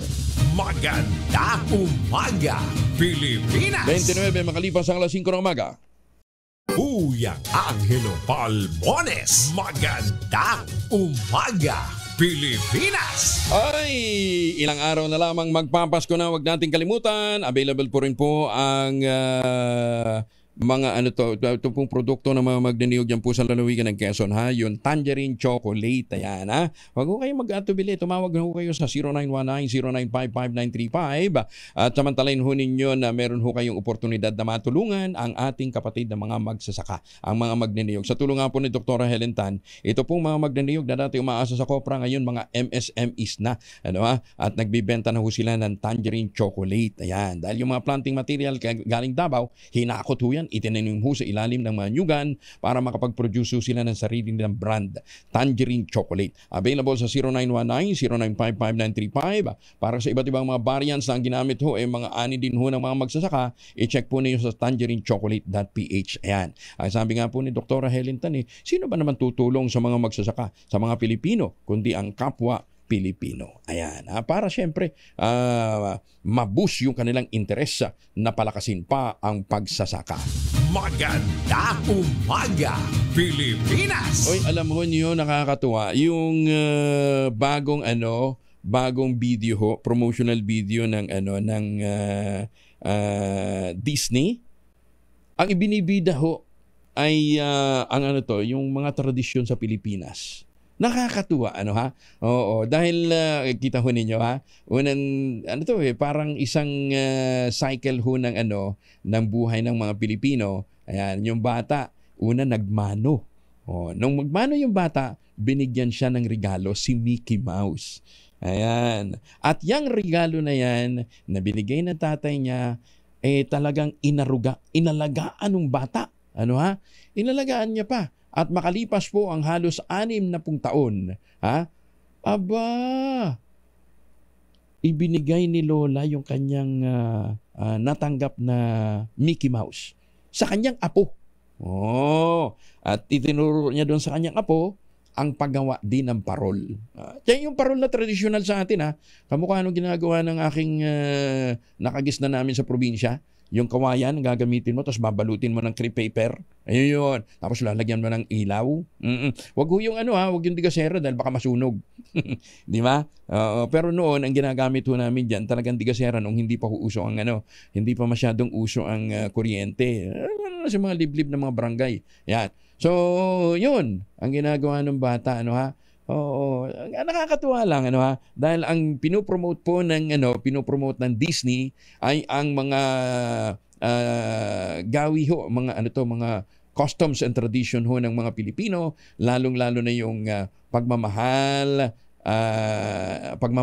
sa isang pamilya, yung lola, yung kanyang mga apo, yan tapos ang ganda ang ending yung lola dahil nung makita niya yung kanyang niregalong Mickey Mouse na basta yung Mickey Mouse laro ang Mickey Mouse na niregalo dun sa bata napabayaan para nagtampo. Bakit yung lola matutulog na. Kinabukasan pagkagising niya, nagulat siya. Ang daming parol na nakapaligid doon sa bahay at the same time, buhay na buhay uli. Ni-repair, isinauli yung tenga nung nasirang hindi naman teddy bear laruang laruang Mickey Mouse. Ayun. Thank you Kanina ko pa iniisip Stop toy. Ayun. Panoorin ho ninyo ayun, piniplay ho ngayon sa RH-TV. Thank you. Thank you ho sa ating pong mga kaibigan dyan po sa Disney. To our friends in Disneyland. Maraming salamat sa inyo pong pagpapahalaga sa mga tradisyon at kultura ng mga Pilipino. Lalong-lalo na yung pong pagmamano. Maganda umaga, Pilipinas! Director Attorney Sara Buena Mirasol ng Dole NCR. Tumatawag po kami. Marami po kasi nagtatanong. Kasi ang minimum wage ngayon ng mga kasambahay sa Metro Manila ay 6,000 pesos na malo, di ba? Okay, dinagdagan ho ng 500. Paano daw ho yung mga nagbibigay na, nagpapasweldo na ng mahigit na halimbawa 8,000 ang pasweldo. Mandatory ba na magbigay pa rin ho sila ng dagdag na 500 pesos? Oo, kasi yun din ho yung tanong ng maraming kasambahay. Namahagi naman ng Dolitupad si Supremo Senator Lito Lapid sa covered court ng Morong Bataan. Ngayong umaga, mamamahagi pa lang pala. Late yung advisory nakarating dito sa amin na Don Florante. Abot sa 1 milyong piso ang ipamumudmod ni Supremo ngayong araw dyan po sa Morong Bataan. Makakasama na yung Team Lapid. Ang Chief of Staff nito na si Ricky Lieto, Attorney Abel Maglanque, si Benji Nabea, ang gwapong si Florante Rosales, si Erwin Agutayan at si Benson Dali. Ayan ha. So, antabayanan po ninyo mga taga-Bataan ha, pagdating dyan ng grupo ni Supremo. Umasa naman ang mga empleyado ng Bureau of Immigration na mananatiling untouched ang kanilang salary at benefits kung papayagan ng pamahalaan ang reimbursement ng daan-daang uploaded passengers. Tiniyak ni Senator Francis Jesus Cunero na kalakip ng probisyon sa 2024 General Appropriations Bill na nagpapahintulot ng reimbursement ng daan-daang mga pasahero na hindi natuloy ang flight dahil sa mahabang immigration assessment. Ayon kay Escudero, base sa panukala na inadopt sa final version sa 2024 General Appropriations Bill, ang reimbursement fund ay manggagaling sa mga sobrang income ng Immigration Bureau na taunang ibinabalik naman sa National Treasury. Binigyan din ng senador na ang pera na irerefund sa mga uploaded passenger ay hindi kakaltasin mula sa sweldo ng mga personal ng Bureau of Immigration. Mananatili na anyang intact ang overtime pay ng mga opisyal ng Bureau of Immigration. Oo nga naman, unfair naman siguro yun. Ano ha? Kung ang layunin ho naman talaga ng first border o ng mga border protocols natin, masiguro na hindi tayo napapasukan ng mga undesirable at yung po naman nagtatangkang gumawa ho ng mga kalokohan involved sa human trafficking, nahaharang ha? Ang daming scheme kaya niyan. Kaya kung hindi talaga matalas ho ang mata ng isang immigration officer, mapapalusutan ka ng mga sindikato na involved sa human smuggling. Kasunod ng direktiba ng Pangulong Bongbong Marcos, pinapaghandaan ang epekto ng El Nino. Kumilos kaagad ang mga opisyal ng San Jose del Monte, Bulacan sa pagtugon sa issue ng problema ng water supply. Sinabi ni Congresswoman Florida Robes na bubuo sila ng task force para tutukan ang pagresolba sa suliranin sa supply ng tubig sa naturang lugar. Paliwanag pang ng kongresista ang task force ang direktang makikipag-ugnayan sa water service provider at district water upang masiguro ang sapat na tubig para sa mga residente. Ayon kay Robes, ang Pangulong Bongbong Marcos mismo ang nag-utos. Dapat na maging prioridad ang mga proyekto na may kinalaman sa tubig bilang paghanda sa El Nino. Una nang nanawagan ng Pangulong Marcos sa lahat ng mga concerned agencies na iprioridad ang supply ng tubig o mga water supply project sa gitna ng napipintong pananalasa ng El Nino. Pinag-utos din ng Pangulong Marcos ang pagbuo ng Task Force El Nino kasabay ng paghimok sa pribadong sektor na makipag-ugnayan sa pamahalaan sa pagtugon sa mga hamon ng water supply. Actually, hindi lang naman ho dito ho sa Luzon may ganitong problema Kahapon marami-rami din ho yung tumawag ho sa atin at nirereklamo din ho yung kanilang water district dyan po naman sa Davao. Ang unang nagparating sa atin ay si Don Akil Timonil. Sabi ni Mang Akil, dyan po sa Davao City, talagang napakasama na daw ho ng supply ng tubig nila. Lalong-lalo na sa South Bay area at saka Seaside Barangay. Yung mga barangay Lapu-Lapu, Agdao District, matagal na ho daw nilang nilireklamo ho doon sa kanilang mga barangay kupitan. At iba pang mga lokal na opisyal pero nagtitengang kawali. Davao City Water District, pakitugon naman ho ito. Dahil kawawa naman ho yung ating mga kababayan, dati nga ho, once a day na lang once a day kung maligo. Ngayon, 7 times na daw. 7 times na daw. 12 times na daw. January, February, March, April, buwan na lang kung maligo. Naspo na lang. Para matugunan yung pong kawalan ng tubig sa kanilang gripo. Magandang umaga, Pilipinas! Pero sabi naman ng ibang mga residente na sinusuplayan ng Prime Water, sila nga daw, swerte daw ho sila. Dahil maganda ang gripo. Tapos pwede ho silang pwede na silang mag-sideline ng vulcanizing shop. Kasi malakas ang buga ng tubig. Bunga ng hangin. Ganyan naman, oo. Anyway, sa panahon nito na kinakailangan ho talaga natin ng sapat na supply ho ng tubig, kinakailangan din ho na maging sincere na ho tayo. Seryoso ho tayo sa pagpapanumbalik ng ating mga gubat. Diba? Dito ho sa Bulacan, mabuti na lang at si Cador Plato, pinasimulan na ho yung malawakang pagtatanim ho ng kawayan sa watershed po ng Angat. Ayan, very noble ho itong project na itong project na ito ni Congressman Ador Plato at ang mga IP, katuwang ho ang DNR at ang LUA sa pagtiyak na meron hong sapat na supply ng tubig na mapapanatili sa watershed ng Angat. Ang kagandahan ho kasi sa kawayan, ito po ay magsisilbing economic buffer zone. Matagal na natin nire-recommenda ito sa rehabilitasyon po ng mga bundok. Kasi ang puno, pagka kasing laki na ho ng binti, sa tingin ho ng isang stakeholder sa bundok, yung mga nagkakahoy, mga mag-uuling, hindi na ho puno yan, pera na hong tingin nila yan. It will take siguro mga 5 to 7 years bago ang isang puno, ang isang itinanim na puno, lumaki na kasing laki ng hita o ng isang binti, di ba? Ganun ho katagal. 3 taga, 4 na taga lang ho yan ng mag-uuling, buwal na ho yan di ba? Kaya pinakaganda, meron ho silang economic buffer zone. At yan nga po ang purpose ng pagtatanim ho ng kawayan. Nang sa gayon, ang i-harvest ho nila ang kawayan. Pababayaan nila na lumaki ho yung puno. Yun ang purpose ng pagtatanim ho ng kawayan. Yun ho sa mga gilid ho ng mga bundok. Problema, tanim ho tayo ng mga puno sa gilid ng daan. Marami na hong mga programa. Ang siguro pinakamaganda ay makapag-ugnayan ho kayo sa DNR o dili kaya sa Bamboo Foundation. Hanapin ho ninyo si GM Manda, Ed Manda. Tutulong ho sa inyo yan. Marami-rami na hong mga lokal na pamahalaan ang lumapit sa kanya, humihingi nga po ng tulong kung paano ho sila magkakaroon ng propagation ho ng kawayan. Hindi lang giant bamboo. Kahit anong uri ho ng kawayan po pwede ho nating itanim.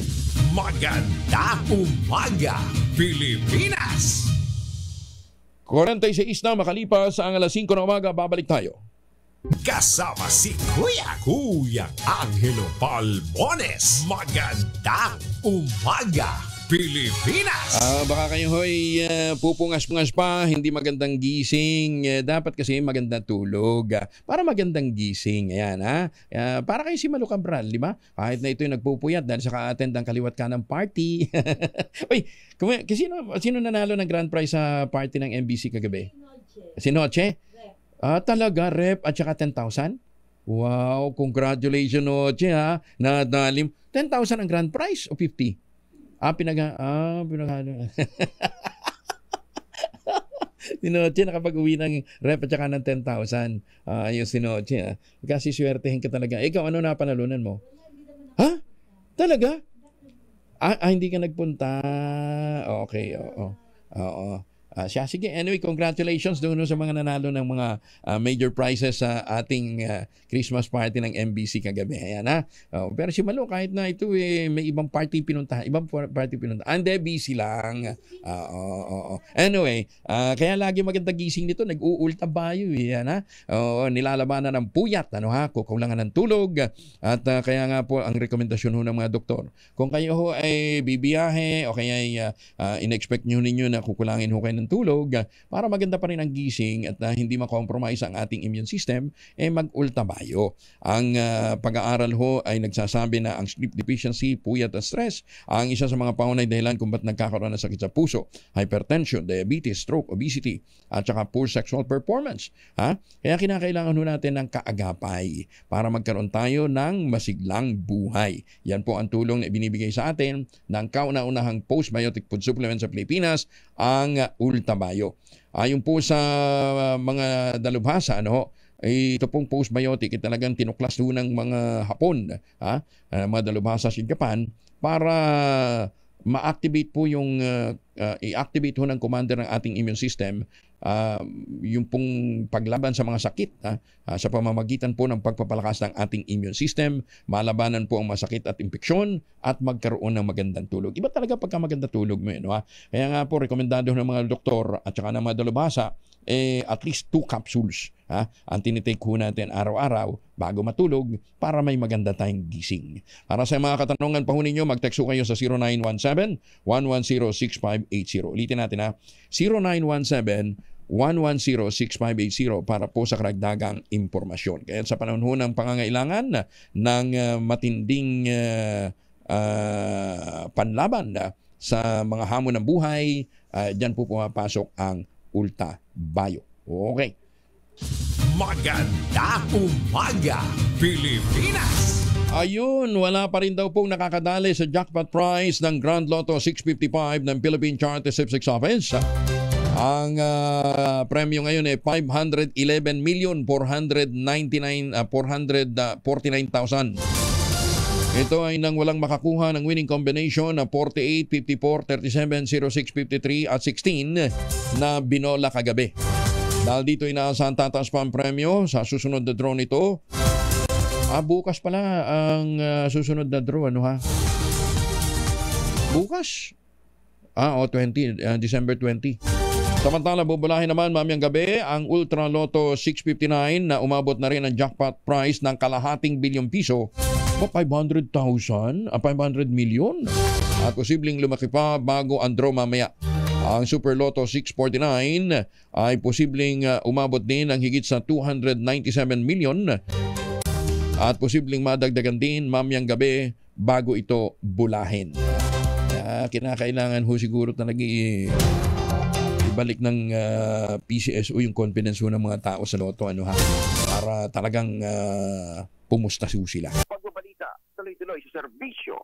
Sama-sama tayo, Pilipino. Maraming salamat, Edgel. At nabanggit na lamang din po Mandaluyong. Sa panulukan po ng Bonnie Avenue at EDSA, dyan po sa Mandaluyong, nandyan po yung GA Tower 2. May naghihintay na lamang po less than 10 units na available para po kayo po magkaroon ng bonggang tirahan dito po sa Metro Manila. 50,000 pesos all-in down payment. Wag ho ninyo sayangin yung 13th month pay po. Pwede pa kayong humabol.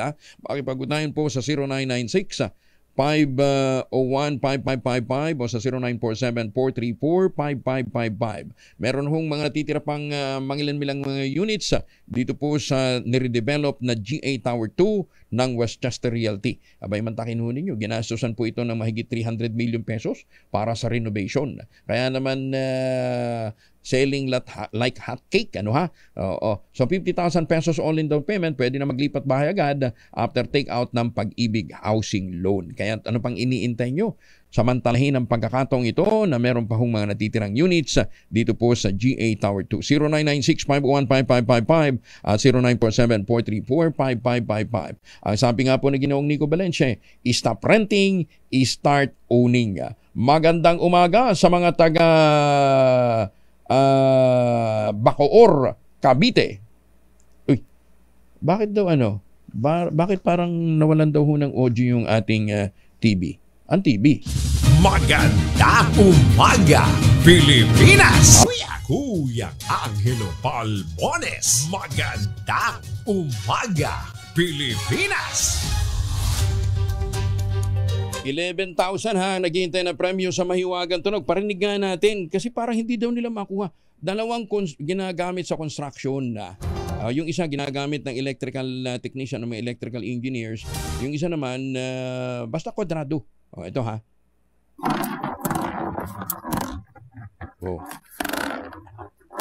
Pinagulong yan. So, ano yung bagay? Siyempre, isa cylindrical, di ba? Isa cylindrical, yung isa plain. Kasi pinagulong at saka pinagulungan eh. Alangan naman yung kwadrado ang pinagulong, di ba? Ayan. Ipadala hunin nyo inyong sagot sa 0919-282-6485. 11,000 na, 11,000 na po ang premyo naghihintay ngayong araw na ito sa ating pong mahiwagang tunog. Susunod na po ang 2x2 at ang ACS Balita. Kuya Angel po nag-iiwan sa inyo na isang magandang umaga. Maraming salamat sa inyong walang sawang pagsubaybay, pakikinig at pagtitiwala. Magtanim ng kawayan para sa kalikasan at kabuhayan. Ating quote of the day ngayong araw na ito ay hango po sa aral na iniwan sa atin ni Cato the Elder. Si Cato the Elder po ay isang Roman soldier. Ang totoong pangalan niya po ay Marcus Porcius Cato. Kilala din siya bilang Cato the Censor, the Elder at the Wise. Isa ho siyang magaling na historian. Ang sabi niya ho, those who are serious in ridiculous matters will be ridiculous in serious matters. Bahala na kayo mag-interpret. 2x2, susunod na. 2 minutos bago po mag-alas 6 na umaga.